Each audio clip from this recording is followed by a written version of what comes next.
अथ श्री बृहस्पतिवार व्रत कथा। बृहस्पति देव की कथा। अथ श्री बृहस्पतिवार व्रत कथा। ओम वासुदेवाय नमो नमः। भारतवर्ष में एक प्रतापी और दानी राजा राज्य करता था। वह नित्य गरीबों और ब्राह्मणों की सहायता करता था। यह बात उसकी रानी को अच्छी नहीं लगती थी। वह ना ही गरीबों को दान देती, ना ही भगवान का पूजन करती थी और राजा को भी दान देने से मना किया करती थी। एक दिन राजा शिकार खेलने वन को गए हुए थे तो रानी महल में अकेली थी। उसी समय बृहस्पति देव साधु वेश में राजा के महल में भिक्षा के लिए गए और भिक्षा मांगी। रानी ने भिक्षा देने से इनकार किया और कहा, हे साधु महाराज, मैं तो दान पुण्य से तंग आ गई हूँ। मेरा पति सारा धन लुटाते रहते हैं। मेरी इच्छा है कि हमारा धन नष्ट हो जाए, फिर ना रहेगा बांस, ना बजेगी बांसुरी। साधु ने कहा, देवी तुम तो बड़ी विचित्र हो। धन संतान तो सभी चाहते हैं, पुत्र और लक्ष्मी तो पापी के घर भी होने चाहिए। यदि तुम्हारे पास अधिक धन है तो भूखों को भोजन दो, प्यासों के लिए प्याव बनाओ, मुसाफिरों के लिए धर्मशालाएं खुलवाओ। जो निर्धन अपनी कुमारी कन्याओं का विवाह नहीं कर सकते, उनका विवाह करा दो। ऐसे और कई काम है जिनके करने से तुम्हारा असलोक परलोक में फैलेगा। परंतु रानी पर उपदेश का कोई प्रभाव ना पड़ा। वह बोली, महाराज आप मुझे कुछ ना समझाएं। मैं ऐसा धन नहीं चाहती जो हर जगह बांटती फिरूं। साधु ने उत्तर दिया, यदि तुम्हारी ऐसी इच्छा है तो तथास्तु। तुम ऐसा करना कि बृहस्पतिवार को घर लिपकर पीली मिट्टी से अपना सिर धोकर स्नान करना, भट्टी चढ़ाकर कपड़े धोना। ऐसा करने से आपका सारा धन नष्ट हो जाएगा। इतना कहकर वह साधु महाराज वहां से आलोप हो गए। साधु के अनुसार कई बातों को पूरा करते हुए रानी को केवल 3 बृहस्पतिवार ही बीते थे कि उसकी समस्त धन संपत्ति नष्ट हो गई। भोजन के लिए राजा का परिवार तरसने लगा। तब एक दिन राजा ने रानी से बोला कि हे रानी, तुम यहीं रहो, मैं दूसरे देश को जाता हूँ, क्योंकि यहाँ पर सभी लोग मुझे जानते हैं, इसलिए मैं एक कोई छोटा कार्य नहीं कर सकता। ऐसा कहकर राजा परदेश चला गया। वहाँ वह जंगल से लकड़ी काट कर लाता और शहर में बेचता। इस तरह वह अपना जीवन व्यतीत करने लगा। इधर राजा के प्रदेश जाते ही रानी और दासी दुखी रहने लगी। एक बार जब रानी और दासी को 7 दिन तक बिना भोजन के रहना पड़ा तो रानी ने अपनी दासी से कहा, ए दासी, पास ही के नगर में मेरी बहन रहती है, वह बड़ी धनवान है। तू उसके पास जा और कुछ ले आ ताकि थोड़ी बहुत गुजर बसर हो जाए। दासी रानी की बहन के पास गई। उस दिन गुरुवार था और रानी की बहन उस समय बृहस्पतिवार व्रत की कथा सुन रही थी। दासी ने रानी की बहन को अपनी रानी का संदेश दिया, लेकिन रानी की बड़ी बहन ने कोई उत्तर नहीं दिया। जब दासी को रानी की बहन से कोई उत्तर नहीं मिला तो वह बहुत दुखी हुई और उसे क्रोध भी आया। दासी ने वापस आकर रानी को सारी बात बता दी। सुनकर रानी ने अपने भाई को कोसा। उधर रानी की बहन ने सोचा कि मेरी बहन की दासी आई थी, परंतु मैं उससे नहीं बोली, इससे वह बहुत दुखी हुई होगी। कथा सुनकर और पूजन समाप्त करके वह अपनी बहन के घर आई और कहने लगी, हे बहन, मैं बृहस्पतिवार का व्रत कर रही थी, तुम्हारी दासी मेरे घर आई थी, परंतु जब तक कथा होती है तब तक ना तो उठते हैं और ना ही बोलते हैं, इसलिए मैं नहीं बोली। कोई कहो दासी क्यों गई थी? रानी बोली, बहन तुमसे क्या छिपाऊं, हमारे घर में खाने तक को अनाज नहीं था। ऐसा कहते कहते रानी की आंखें भर आई। उसने दासी समेत पिछले 7 दिनों से भूखे रहने तक की बात अपनी बहन को विस्तार पूर्वक सुना दी। रानी की बहन बोली, देखो बहन, भगवान बृहस्पति देव सबकी मनोकामना को पूर्ण करते हैं। देखो शायद तुम्हारे घर में अनाज रखा हो। पहले तो रानी को विश्वास नहीं हुआ, पर बहन के आग्रह करने पर उसने अपनी दासी को अंदर भेजा तो उसे सचमुच अनाज से भरा एक घड़ा मिल गया। यह देखकर दासी को बड़ी हैरानी हुई। दासी रानी से कहने लगी, हे रानी, जब हमको भोजन नहीं मिलता तो हम व्रत ही की तो करते हैं, इसलिए क्यों ना इनसे व्रत और कथा की विधि पूछ ली जाए ताकि हम भी व्रत कर सके। तब रानी ने अपनी बहन से बृहस्पतिवार व्रत के बारे में पूछा। उसकी बहन ने बताया, बृहस्पतिवार के व्रत में चने की दाल, मुनका से विष्णु भगवान का केले की जड़ में पूजन करें तथा दीपक जलाएं, व्रत कथा सुनें और पीला भोजन ही करें। इससे बृहस्पति देव प्रसन्न होते हैं। व्रत और पूजन विधि बताकर रानी की बहन अपने घर को लौट गई। 7 दिन के बाद जब गुरुवार आया तो रानी और दासी ने व्रत रखा। घुड़साल में जाकर चना और गुड़ लेकर आई, फिर उससे केले की जड़ तथा विष्णु भगवान का पूजन किया। अब पीला भोजन कहाँ से आए, इस बात को लेकर दोनों बहुत दुखी थे। चूंकि उन्होंने व्रत रखा था, इसलिए बृहस्पति देव उनसे प्रसन्न थे। इसलिए वे एक साधारण व्यक्ति का रूप धारण कर 2 थालों में सुंदर पीला भोजन दासी को दे गए। भोजन पाकर दासी प्रसन्न हुई और फिर रानी के साथ मिलकर भोजन ग्रहण किया। उसके बाद वे सभी गुरुवार को व्रत और पूजन करने लगी। बृहस्पति भगवान की कृपा से उनके पास फिर से धन संपत्ति आ गई, परंतु रानी फिर से पहले की तरह आलस्य करने लगी। तब दासी बोली, देखो रानी, तुम पहले भी इस प्रकार आलस्य करती थी, तुम्हें धन रखने में कष्ट होता था, इस कारण सभी धन नष्ट हो गया, और अब जब भगवान बृहस्पति की कृपा से धन मिला है तो तुम्हें फिर से आलस्य होता है। रानी को समझाते हुए दासी कहती है कि बड़ी मुसीबतों के बाद हमने यह धन पाया है, इसलिए हमें दान पुण्य करना चाहिए, भूखे मनुष्यों को भोजन कराना चाहिए और धन को शुभ कार्यों में खर्च करना चाहिए, जिससे तुम्हारे कुल का यश बढ़ेगा, स्वर्ग की प्राप्ति होगी और पितृ प्रसन्न होंगे। दासी की बात मानकर रानी अपना धन शुभ कार्यों में खर्च करने लगी, जिससे पूरे नगर में उसका यश फैलने लगा। बृहस्पतिवार व्रत कथा के बाद श्रद्धा के साथ आरती की जानी चाहिए। इसके बाद प्रसाद बांटकर उसे ग्रहण करना चाहिए। एक दिन राजा दुखी होकर जंगल में एक पेड़ के नीचे आसन जमाकर बैठ गया। वह अपनी दशा को याद करके व्याकुल होने लगा। बृहस्पतिवार का दिन था। एकाएक उसने देखा कि निर्जन वन में एक साधु प्रकट हुए। वह साधु वेश में स्वयं बृहस्पति देवता थे।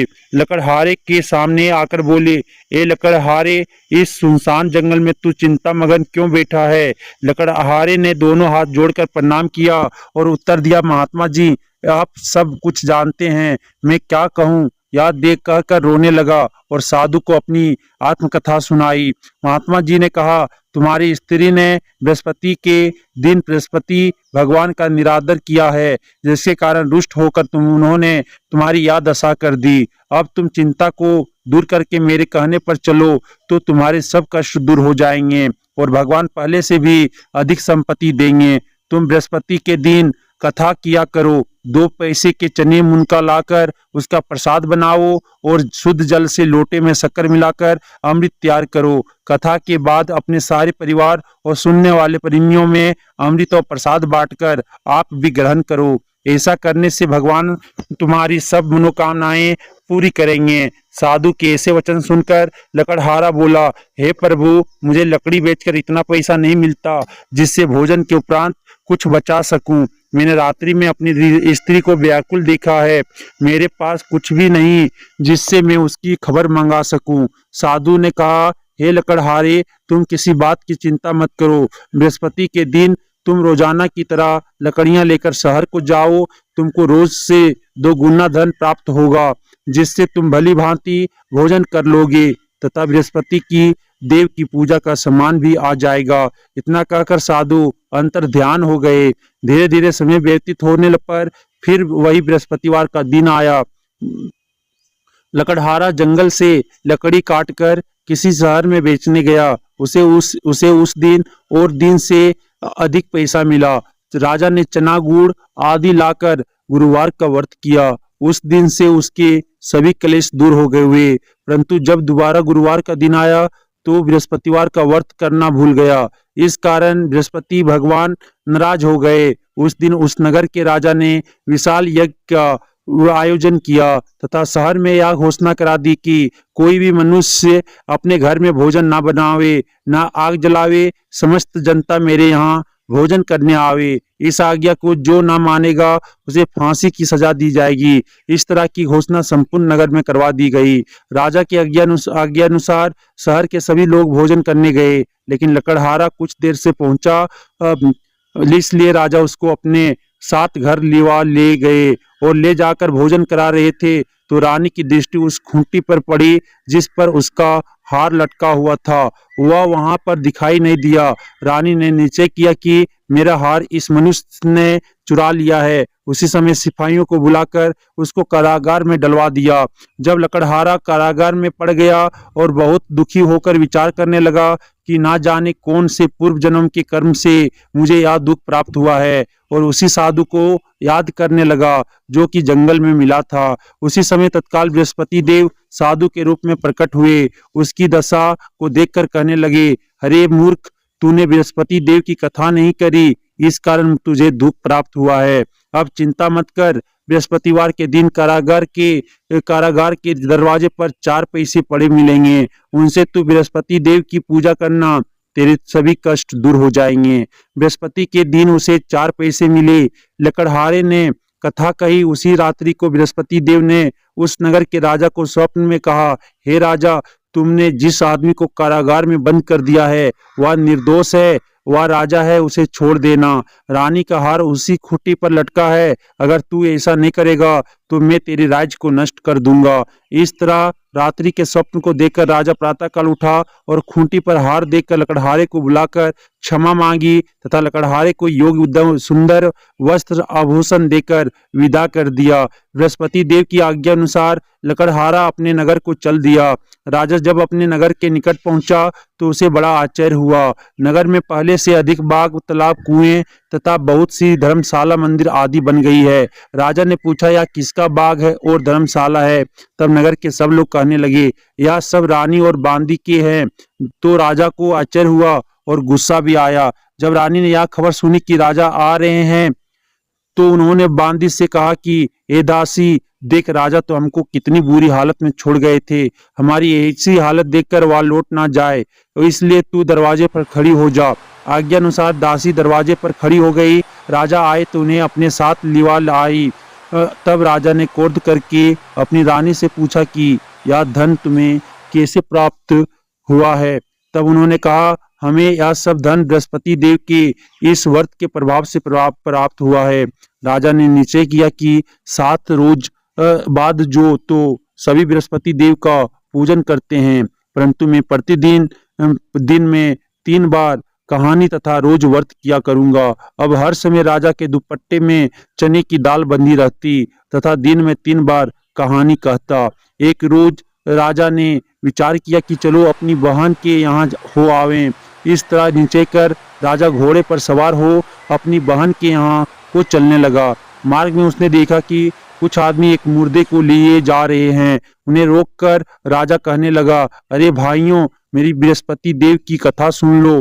वे बोले, लो, हमारा तो आदमी मर गया है, इसको अपनी कथा की पड़ी है। परंतु कुछ आदमी बोले, अच्छा कहो तुम, हम तुम्हारी कथा भी सुनेंगे। राजा ने दाल निकाली। सब कथा आधी हुई थी कि मुर्दा हिलने लग गया, और जब कथा समाप्त हो गई तो राम राम करके मनुष्य उठकर खड़ा हो गया। आगे मार्ग में उसे एक किसान खेत में हल चलाता मिला।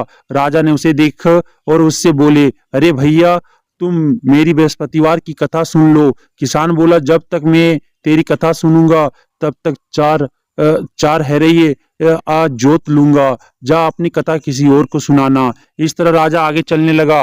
राजा के हटते ही बैल पछाड़ खाकर गिर गए तथा किसान के पेट में बड़ी जोर का दर्द होने लगा। उस समय उसकी माँ रोटी लेकर आई। उसने जब यह देखा तो अपने पुत्र से सब हाल पूछा और बेटे ने सभी हाल कह दिया।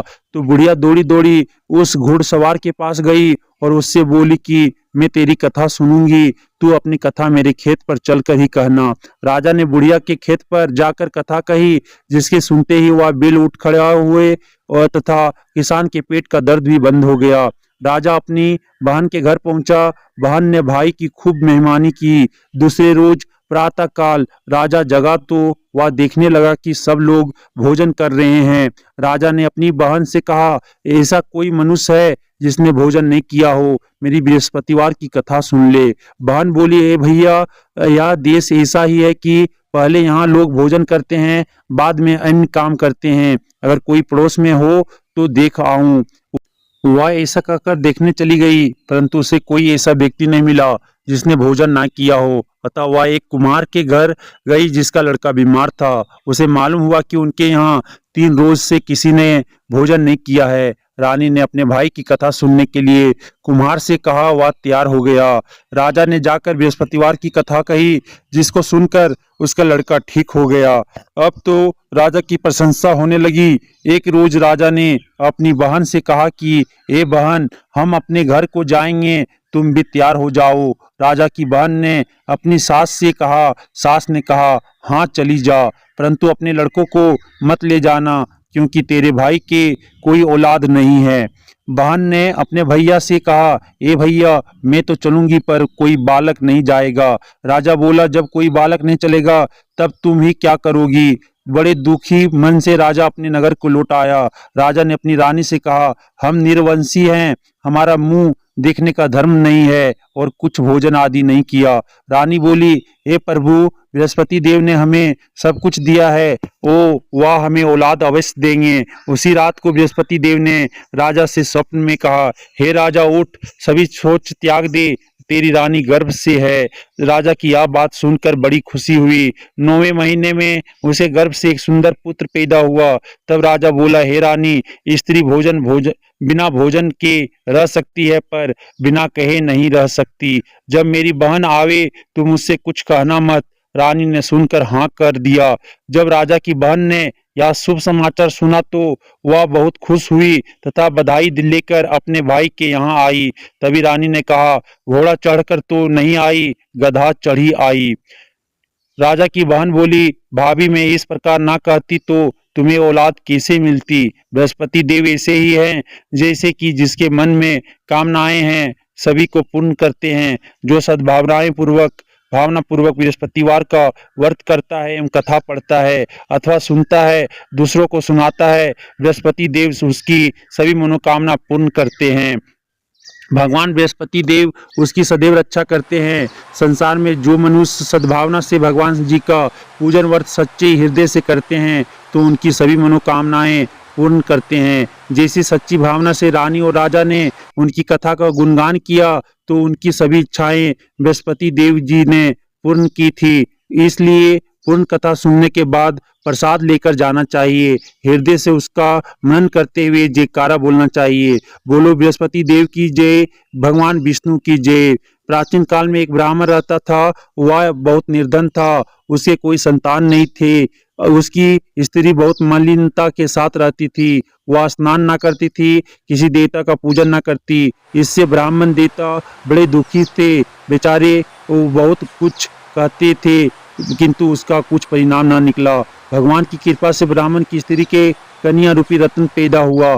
कन्या बड़ी होने पर प्रातः स्नान करके विष्णु भगवान का जाप व बृहस्पतिवार का व्रत करने लगी। अपने पूजन पाठ को समाप्त करके विद्यालय जाती तो अपनी मुट्ठी में जौ भर के ले जाती और पाठशाला के मार्ग में डालती जाती। तब ये जो सवन के जो जाते और लौटते समय उनको बीन कर घर ले आती थी। एक दिन वह बालिका सूप में उस सोने के जौ को फटक कर साफ कर रही थी कि उसके पिता ने देख लिया और कहा, हे बेटी, सोने के जौ के लिए सोने का सूप होना चाहिए। दूसरे दिन बृहस्पतिवार था। इस कन्या ने व्रत रखा और बृहस्पति देव से प्रार्थना करके कहा, मैंने आपकी पूजा सच्चे मन से की हो तो मेरे लिए सोने का सूप दे दो। बृहस्पति देव ने उसकी प्रार्थना स्वीकार कर ली। रोजाना की तरह वह कन्या जो फैलाती हुई जाने लगी। जब लौटकर जो बिन रही थी तो बृहस्पति देव की कृपा से सोने का सूप मिला।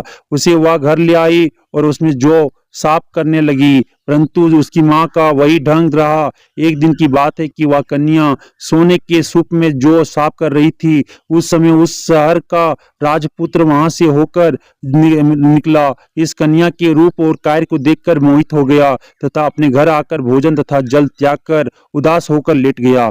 राजा को इस बात का पता चल लगा तो अपने मंत्रियों के साथ उसके पास गए और बोले, हे बेटा, तुम्हें किस बात का कष्ट है? किसी ने अपमान किया अथवा और कारण हो, सो कहो, मैं तो वही कार्य करूंगा जिससे तुम्हें प्रसन्नता हो। अपने पिता की राजकुमार ने बातें सुनी तो वह बोला, मुझे आपकी कृपा से किसी बात का दुख नहीं है, किसी ने मेरा अपमान नहीं किया है, परंतु मैं उस लड़की से विवाह करना चाहता हूँ जो सोने के सूप में जो साफ कर रही थी। यह सुनकर राजा आश्चर्य में पड़ा और बोला, हे बेटा, इस तरह की कन्या का पता तुम ही लगाओ, मैं उसके साथ तेरा विवाह वैसे ही करवा दूंगा। राजकुमार ने उस लड़की के घर का पता बतलाया। तब मंत्री उस लड़की के घर गए और ब्राह्मण देवता को भी सभी हाल बतलाया। ब्राह्मण देवता राजकुमार के साथ अपनी कन्या का विवाह करने के लिए तैयार हो गए तथा विधि विधान के अनुसार ब्राह्मण की कन्या का विवाह राजकुमार के साथ हो गया। कन्या के घर से जाते ही पहले की भांति उस ब्राह्मण देवता के घर में गरीबी का निवास हो गया। अब भोजन के लिए भी अन्न बड़ी मुश्किल से मिलता था। एक दिन दुखी होकर ब्राह्मण देवता अपनी पुत्री के पास गए। बेटी ने पिता की दुखी देहावस्था को देखा और अपनी माँ का हाल पूछा। तब ब्राह्मण ने सभी हाल कहा। कन्या ने बहुत सा धन देकर अपने पिता को विदा कर दिया। इस तरह ब्राह्मण का कुछ समय सुखपूर्वक व्यतीत हुआ। कुछ दिन बाद फिर वही हाल हो गया। ब्राह्मण फिर अपनी कन्या के यहाँ गया और सारा हाल कहा तो लड़की बोली, हे पिताजी, आप माता जी को यहाँ लिवा आओ, मैं उसे विधि बता दूंगी जिससे गरीबी दूर हो जाए। वह ब्राह्मण देवता अपनी स्त्री को साथ लेकर पहुंचे तो अपनी माँ को समझाने लगी, हे माँ, तुम प्रातः काल प्रथम स्नान आदि करके विष्णु भगवान का पूजन करो तो सब दरिद्रता दूर हो जाएगी। परंतु उसकी माँ ने एक भी बात नहीं मानी और प्रातःकाल उठकर अपनी पुत्री के बच्चों की जूठन को खा लिया। इससे उसकी पुत्री को भी बहुत गुस्सा आया और एक रात को कोठरी से सभी सामान निकाल दिया और अपनी माँ को उसमें बंद कर दिया। प्रातःकाल उसे निकाला तथा स्नान आदि करा के पाठ करवाया तो उसकी माँ की बुद्धि ठीक हो गई और फिर प्रत्येक बृहस्पतिवार को व्रत रखने लगी। इस व्रत के प्रभाव से उसके माँ बाप बहुत ही धनवान और पुत्रवान हो गए और बृहस्पति जी की के प्रभाव से इस लोक के सुख भोग कर स्वर्ग को प्राप्त हुए। सब बोलो विष्णु भगवान की जय, बोलो बृहस्पति देव की जय। ओम जय बृहस्पति देवा, जय बृहस्पति देवा, छीन छीन भोग लगाऊं कदली फल मेवा। ओम जय बृहस्पति देवा, जय बृहस्पति देवा, तुम पूर्ण परमात्मा, तुम अंतर्यामी, जगत पिता जगदीश्वर, तुम सबके स्वामी। ओम जय बृहस्पति देवा, जय बृहस्पति देवा, चरणामृत निज निर्मल, सब पातक हरता, सकल मनोरथ दायक, कृपा करो भरता। ओम जय बृहस्पति देवा, जय बृहस्पति देवा, तन मन धन अर्पण कर, जो जन शरण पड़े, प्रभु प्रकट तब होकर, आकर द्वार खड़े। ओम जय बृहस्पति देवा, जय बृहस्पति देवा, दीन दयाल दयानिधि, भगतन हितकारी, पाप दोष सब हरता, भव बंधन हारी।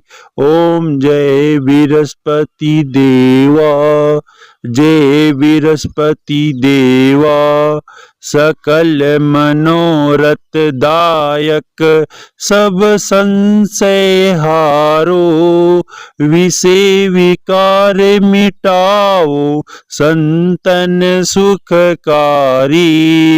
ओम जय बृहस्पति देवा, जय बृहस्पति देवा। जो कोई आरती तेरी प्रेम सहित गावे, जेठानंद आनंद कर सो नीचे पावे। ओम जय बृहस्पति देवा, जय बृहस्पति देवा। सब बोलो भगवान विष्णु की जय, बोलो बृहस्पति देव भगवान की जय।